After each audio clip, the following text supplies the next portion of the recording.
Law school ranking doesn't matter. Mostly. A fellow YouTuber, Cece Xie, put it perfectly when she said that law school ranking is important depending on how prestigious of a legal career you want to have. Her point was basically that going to a higher ranking law school starts you higher up on the prestige ladder. So if you want to work in a big law or certain governmental positions, going to a higher ranking law school starts you closer to achieving that goal. If you go to a lower ranking law school, you can still achieve that goal, but you have to work a lot harder to do so. So, why doesn't law school ranking matter if it helps determine how prestigious of a legal career you're going to have?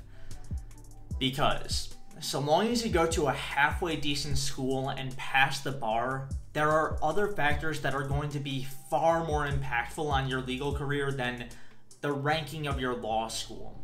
Don't get me wrong, there's definitely a huge difference between going to a T12 school and a school that's unranked, but the difference between a top 25 school and a top 50 school isn't as big as you might think.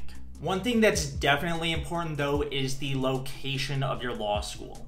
The state and the city where you go to law school can have a massive impact on your entire legal career. While the location of your law school doesn't bind you to a specific area, it can be pretty difficult to form connections and get internships or externships in places that aren't where your school is located. This article by the US News and World Report mentions 4 things that you should look at when considering a law school's location. First, look at the size of the legal market. If the school is in a thriving legal market like New York or LA, then there's a better chance there will be jobs, internships, externships, and connections that you can make. But on the flip side, those opportunities are going to be more competitive because a thriving legal market tends to mean more schools and more students competing for those jobs. Plus, you'll have to compete with everybody who's coming from a smaller market and trying to relocate. If the school is from a smaller legal market like Arizona, then there won't be as much competition, but there also won't be as many opportunities, particularly in big law. So it's a trade-off. The second thing you should look at are nearby industrial sectors and what that city is known for. For example, North Carolina has a surprisingly big technology sector, and Atlanta has a booming music and entertainment industry. That means that there's going to be more jobs available for lawyers in those particular niches. So if you're really interested in something like immigration law, take a look at Arizona, New Mexico, or Texas, because chances are they're short on lawyers. The third thing you should be looking for are underserved legal markets, places where there aren't enough lawyers to meet the demands of the population. These are spots where there tend to be relatively few law schools compared to the population of the area. If you don't have a specific area of law that you want to practice in, then this could be a great way to find a spot where the job market isn't going to be oversaturated. The last thing the article mentions is culture and fit. If you hate cold weather, don't apply to schools in New York and Massachusetts. If you have strong political views, don't apply to schools that are known for having the opposite position. Choosing a school that has good job prospects and good job opportunities is important. But choosing a school where you can see yourself spending the next 3 years at minimum is just as much so. Something else that's going to have a huge impact on your career is the number and quality of connections that you make while you're in law school.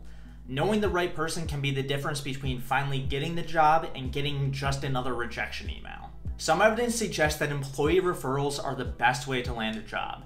According to one source, almost 90% of employers rate referrals as the best source of applicants. This means that knowing the right person can be critical to your job search, and higher ranking schools tend to have better alumni networks. But not always. And sometimes those alumni networks aren't the best way for you to make connections. In my personal experience, the best connections that I've made in law school have been through professors and professionals that didn't even go to my school. I will say though that a lot of this did come from the school making a concerted effort to bring people in and try and give students the best connections possible. In particular, the sports law program here does a great job of bringing in professionals who aren't ASU alumni. The point of this is that the connections you make in law school are very school specific. Some schools do a great job of connecting you with alumni. Others will do a great job of connecting you with professionals in an industry. And some don't do very much at all. And those are the schools that you need to be wary of. This information isn't going to be widely publicized. No school is going to go out there and say, we suck at making connections for our students.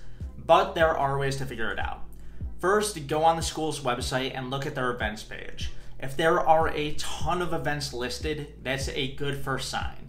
Take a look specifically for speaker panels, symposiums, anything where you might have students interacting and asking questions of actual attorneys and professionals. Next, take a look at the school's social media. If the school has students interacting with high-profile attorneys and professionals, they are going to show it off. So open up Instagram.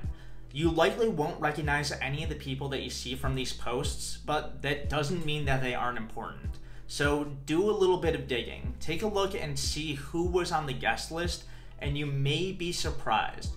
For example, this past semester, I met Michael Jordan's agent. That Michael Jordan. We talked about our shared love of gin and juice, and we talked for a solid 5-10 minutes.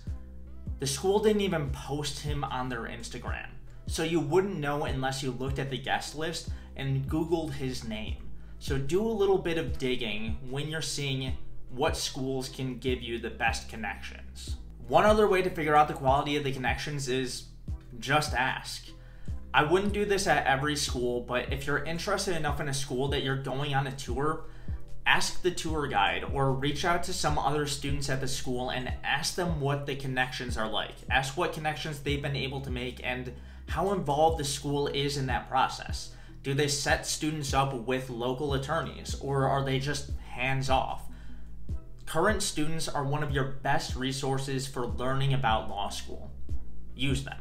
If the school sucks at networking and helping students make connections, don't let it be a deciding factor, but at least weigh it in the decision-making process. Poor connections mean that you're going to need to work a lot harder to make those connections on your own outside of the school, which thankfully is a lot easier to do nowadays with how interconnected everything is. It is super easy to reach out to somebody via email and set up a 5-minute phone call. There are tens of thousands of lawyers on social media, Reddit, and pretty much everywhere. So it's a lot easier to make those connections now than it ever has been. But regardless of how good your school is with networking, you still need to go out and make those connections. You need to go and introduce yourself to local attorneys and even to your classmates. And for a lot of people, that can be a real struggle. But that's a topic for a different video. Back to the things that are important when deciding where you should go to law school outside of ranking. Something that often gets overlooked are the programs. Not every law school is the same. Each school has their specialty and they are proud of them.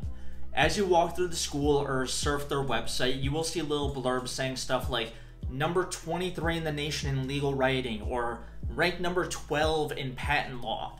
And those are actually pretty important because they tell you what a school is really, really good at. If you have a specific area of law that you want to practice in, then pay close attention to these. Stuff like intellectual property law can be pretty difficult to break into if you don't have the right background and the right connections. So being part of a good program can really help you out. Take a look at the journals a school has, what types of classes they offer, and the professors that are teaching those classes. This is where schools can differ pretty widely. Every school is going to have classes on bankruptcy and securities regulation, but not every school is going to offer water law or Indian law or energy law. I know I've mentioned sports law a couple of times, but when I was looking at law schools, I looked at a couple of schools that offered 1, maybe 2 sports law classes tops.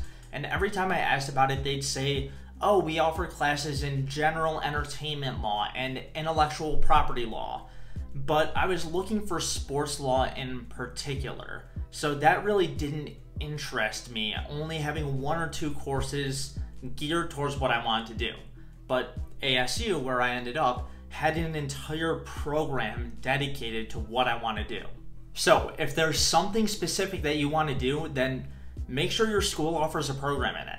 If not, then you're missing out on all of the information in those niche classes and the connections that you'll make from people with similar interests as you and professors that have worked in the field for decades in some cases. If you don't have a specific area of law in mind, then go to a school that specializes in a highly transferable skill like legal writing. If you're going to be an attorney, then being good at legal writing is a necessity. This section on programs doesn't really apply if you want to do something basic like criminal law or family law, because you can learn those pretty much anywhere.